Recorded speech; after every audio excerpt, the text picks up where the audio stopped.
este nuestro segmento, una espiga para meditar. Hemos estado viendo en los segmentos anteriores acerca de lo que es la doctrina del Padre. Y es interesante poder ver cómo la Biblia, la palabra de Dios, nos hace mención de características muy especiales en cuanto a esta faceta de Dios. La esencia Yod-Hei, Vav-Hei se muestra de 4 formas muy especiales. La esencia en sí, 1, como Padre, como Hijo y como Espíritu Santo. Dios Padre, Dios Hijo y Dios Espíritu Santo. La esencia entonces viene a ser lo increado, lo primigenio, eso que es y siempre es. No muda, no cambia, sino que es el mismo en todo tiempo. Cuando nos adentramos entonces en el conocimiento, en el estudio de lo que es la doctrina del Padre, encontramos cosas muy especiales. Que hermano, yo espero en el Señor de que esto que compartimos, que entendemos, lo pongamos por obra, porque de nada sirve tener mucho conocimiento de la palabra, ser un erudito en cuanto a las escrituras, pero si de eso no entendemos y si de eso no lo ponemos en práctica. El hecho de estudiar la doctrina del Padre, de poder entender de que hay alguien que está muy atento a mí, yo que soy hijo, nos hace, como les dijera, nos simplifica nuestra relación con Dios.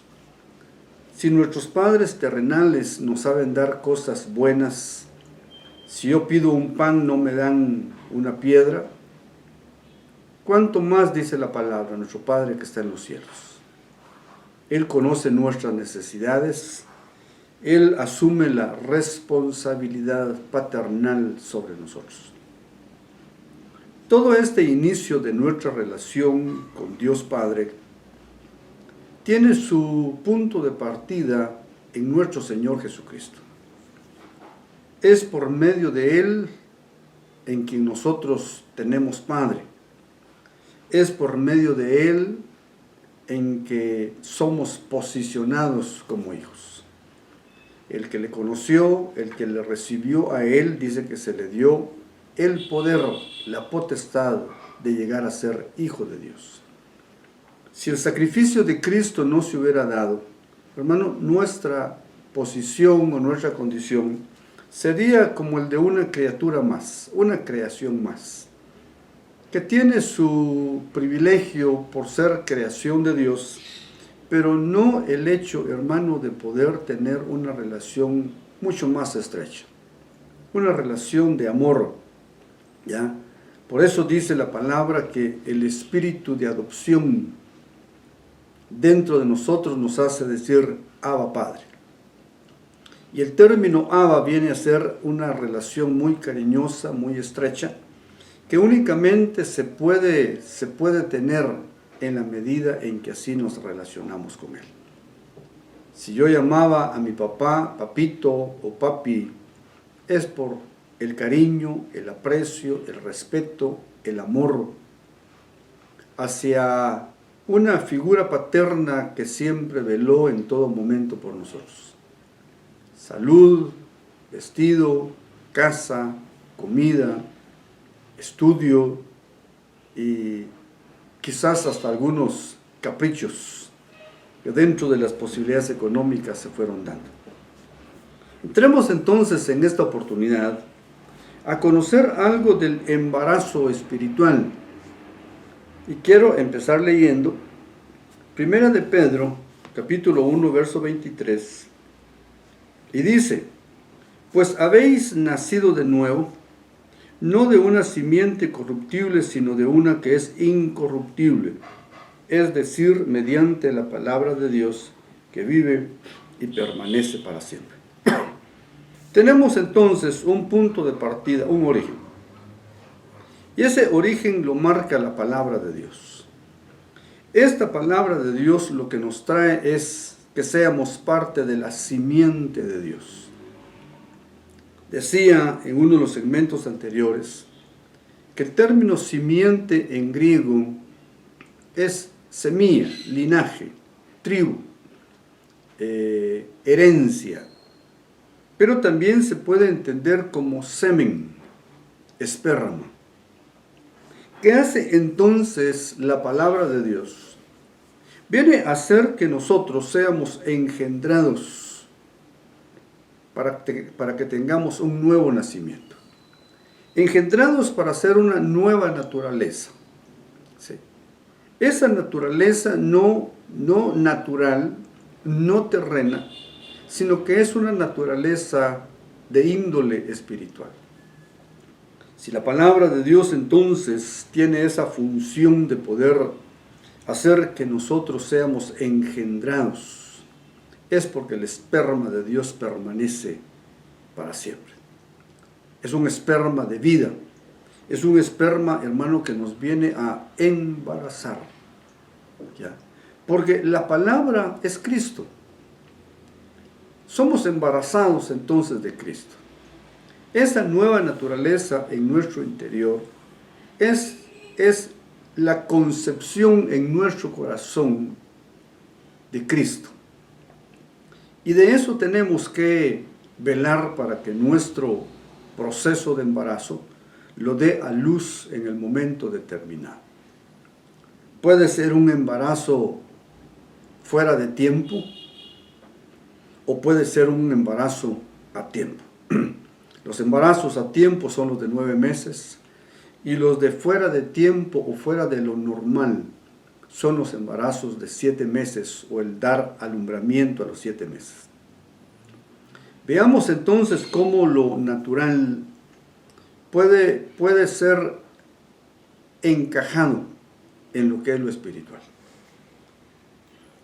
En el libro de Gálatas 4:19, el apóstol Pablo les escribe a los Gálatas y les dice esto: hijos míos, por quienes de nuevo sufro dolores de parto, hasta que Cristo sea formado en vosotros. No cabe duda que Pablo tuvo mucho sufrimiento como ministro, como engendrador de la fe, en el caso de los Gálatas. Porque los Gálatas, dice la palabra, que habían empezado en el Espíritu, habían empezado muy bien. Su devoción, su disposición a las cosas de Dios era algo muy especial en la iglesia de los Gálatas. Pero habiendo empezado bien, terminaron en la carne. Quizás por eso se ve la aflicción del apóstol Pablo, cuando dice: Gálatas, vuelvo a sufrir por vosotros dolores de parto, hasta que Cristo sea formado. Ahora, esto me da entonces a mí la pauta de poder entender un poco más 1 de Pedro 1:23. Porque si yo fui engendrado con el esperma de Dios, el esperma de Dios es Cristo, ¿ya? En ese esperma viene la simiente, el linaje de Dios. Por eso es que nosotros somos un linaje escogido, una nación santa, un pueblo diferente, un real sacerdocio. Porque esa simiente, ese linaje, ese código genético, hermano, dentro de nosotros, tiene que desarrollarse, ¿ya? Como cuando vemos la concepción natural del óvulo y el esperma. Aquel óvulo fecundado empieza, hermano, a desarrollarse, a ir formando todas las partes que les corresponden por la genética que trae tanto el esperma como el óvulo. Son 23 cromosomas cada uno de ellos, 46 al final, todos ellos con su código genético. Aquella estructura entonces empieza a desarrollarse, y empieza a formarse de acuerdo a la, ¿cómo les dijera? A la manifestación de la genética, los códigos genéticos, color del cabello, color de los ojos, la estatura, la complexión, todo eso viene ya codificado. El esperma de Dios entonces también trae codificación genética. Por eso somos una nueva simiente, una nueva criatura. El que está en Cristo, nueva criatura es, nueva criatura, nueva creación. ¿Sí? No se refiere a una creación terrena, sino se refiere a una creación que viene de los aposentos del Padre. Por eso le decía Jesús a Nicodemo: te es necesario nacer de los aposentos del Padre, nacer de arriba, no del nacimiento que has conocido a nivel terreno. Regresemos entonces a la preocupación del apóstol Pablo. Pablo sentía angustia, sentía preocupación, porque aquello que él había ministrado a través de la palabra, bueno, como que no se estaba desarrollando, como que había entrado en letargo, en estancamiento, en acomodamiento, o la misma influencia, hermano, de lo que es la carne, de esas áreas del alma que se resisten a ser restauradas, a ser conquistadas por el poder del Espíritu de Dios, se oponían de una manera muy férrea.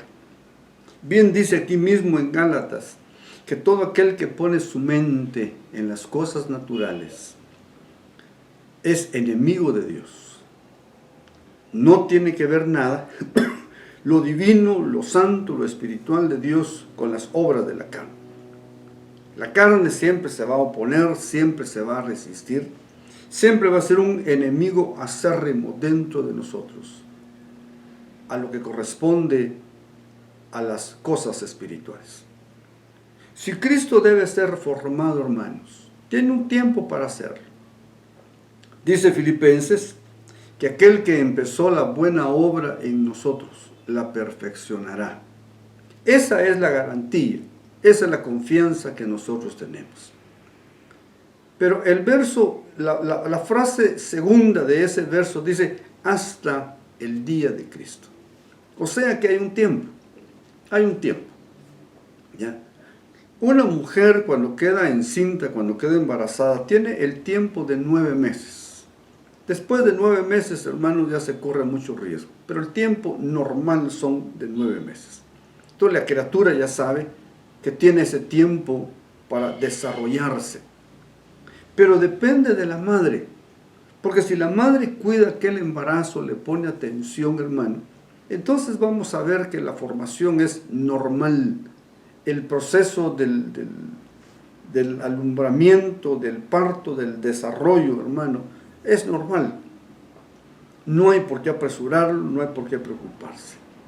Nosotros entonces deberíamos de ponernos en esa posición de madre, con un vientre en donde está Cristo desarrollándose. Preocuparnos, atenderlo para que se desarrolle, porque entre más sano es la posición de la madre, la condición de la madre, va a repercutir, va a favorecer al desarrollo del feto, de aquella criatura que está siendo formada. Vamos al libro de Números, Números capítulo 11, verso 12. Le dice el Señor a Moisés, o sea, Moisés un poco molesto porque tenía que llevar al pueblo de Israel a un punto determinado. Dice, ¿acaso concebí yo a todo este pueblo? Fui yo quien lo dio a luz para que me dijeras, llévalo en tu seno como la nodriza, lleva al niño de pecho a la tierra que yo juré a sus padres. ¿Por qué saco a colación este verso? Porque, hermano, nosotros debemos de asumir una posición de nodriza, una función de nodriza. La nodriza es la encargada de darle el desarrollo adecuado hasta un punto determinado a la criatura. Según la costumbre judía, cuando a la madre se le escaseaba la leche, hermano, buscaba a alguien que estuviera también amamantando para que le colaborara en darle de pecho, en darle de mamar a su hijo, a su pequeño, para desarrollarlo bien. ¿Ya? Entonces, el niño no padecía de escasez. Estaba la madre titular y estaba una madre secundaria, ¿sí?, amamantando. El nombre de esta madre secundaria, le pongo yo el nombre es de nodriza. Entonces, la nodriza tiene esa responsabilidad, ¿ya? Llevarlo en tu seno, bajo tu seno. El seno es el corazón, es el pecho, es algo cercano, hermano, a ese órgano que nosotros lo llamamos el corazón, y que es del corazón de donde vienen los sentimientos, el sentimiento del amor, el afecto, también del enojo, de la ira, tomándolo como una forma figurada, ¿sí? Del corazón emana entonces la responsabilidad, el compromiso, el amor. Si yo asumo la posición de nodriza, debo de velar por la criatura que está dentro de mí. Esa criatura es Cristo. Se está formando, se está desarrollando, ¿ya?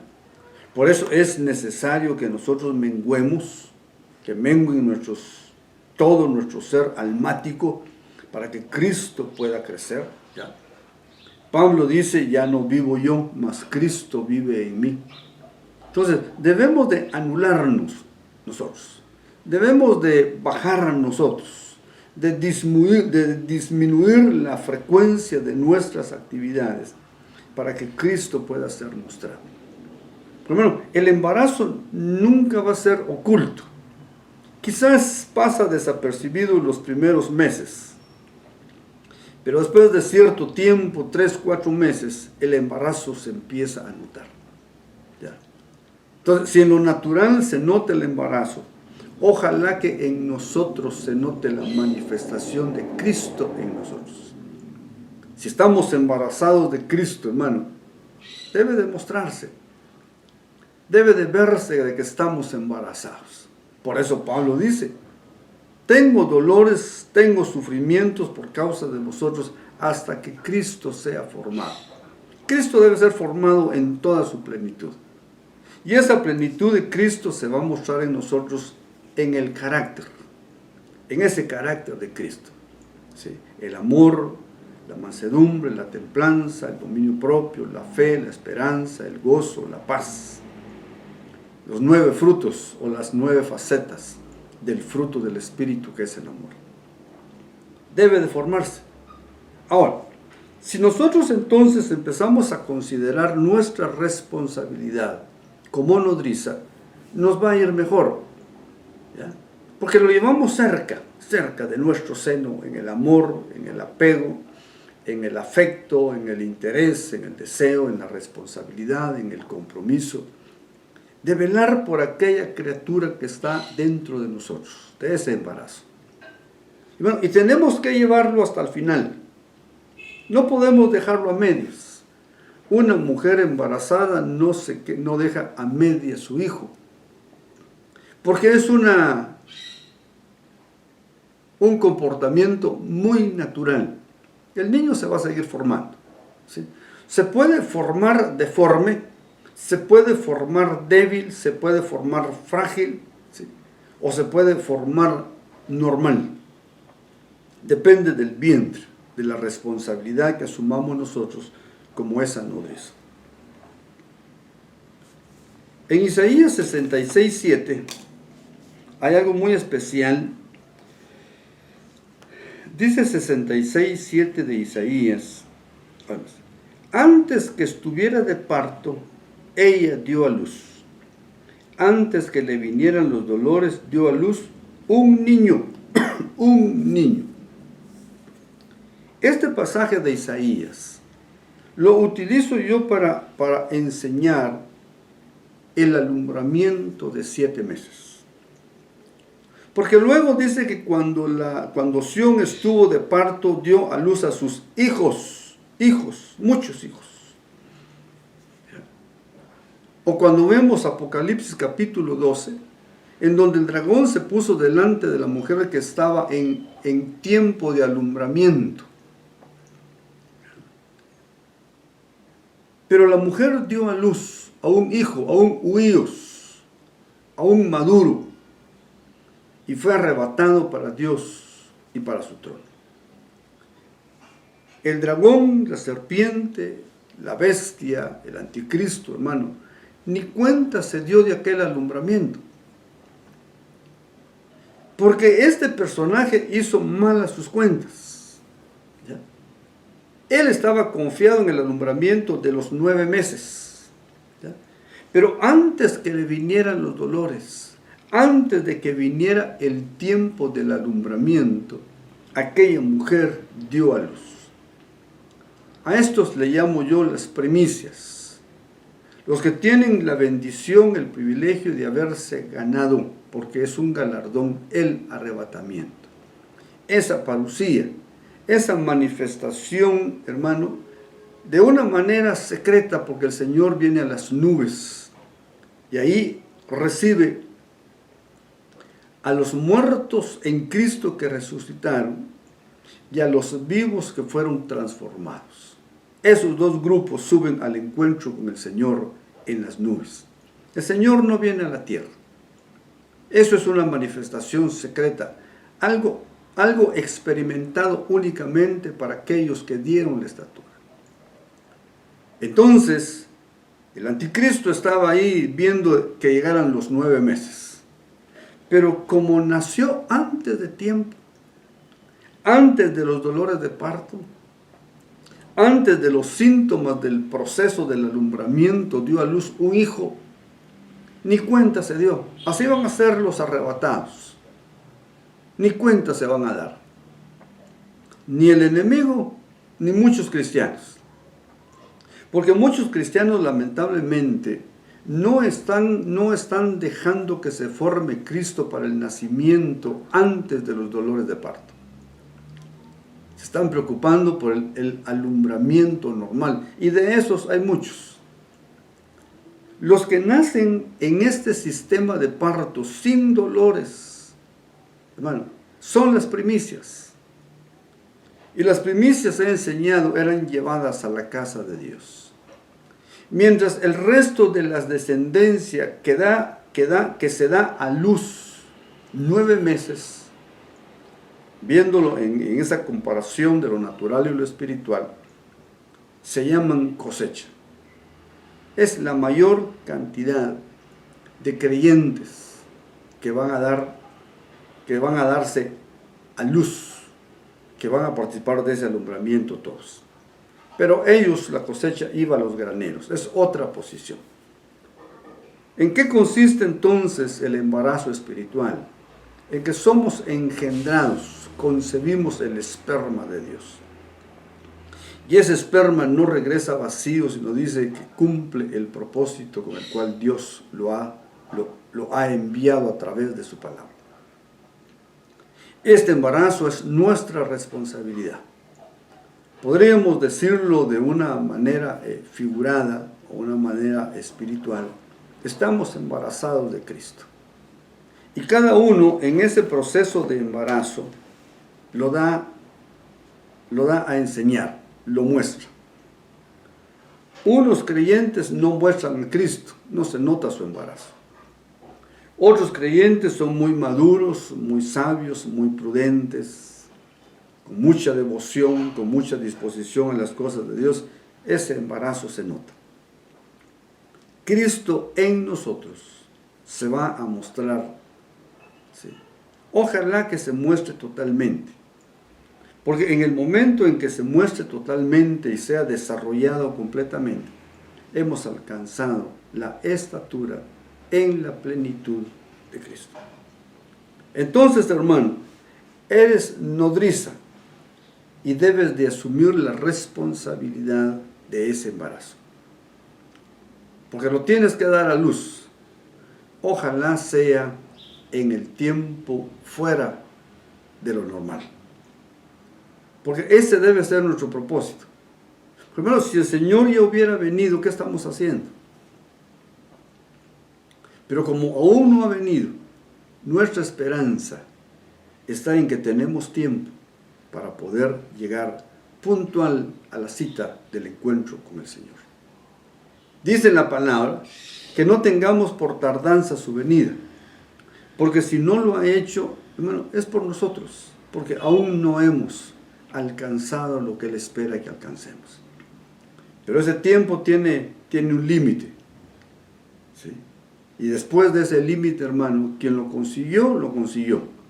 Y quien no lo consiguió, ya no lo va a poder alcanzar. Te espero en el siguiente segmento de Una Espiga para Meditar. Que sea de bendición a tu vida espiritual este segmento de Una Espiga para Meditar. Que sea de bendición. Que tengas un excelente y bonito día. Recibe un abrazo fraternal. Estuvo contigo una vez más el pastor Gonzalo Arriaga. Y recuerda, somos un pueblo sano y próspero porque estamos bajo el pacto de paz y prosperidad. Está mi correo electrónico, escríbeme. Será una buena bendición poder contar con tu punto de vista. Nos vemos en el siguiente segmento. Amén.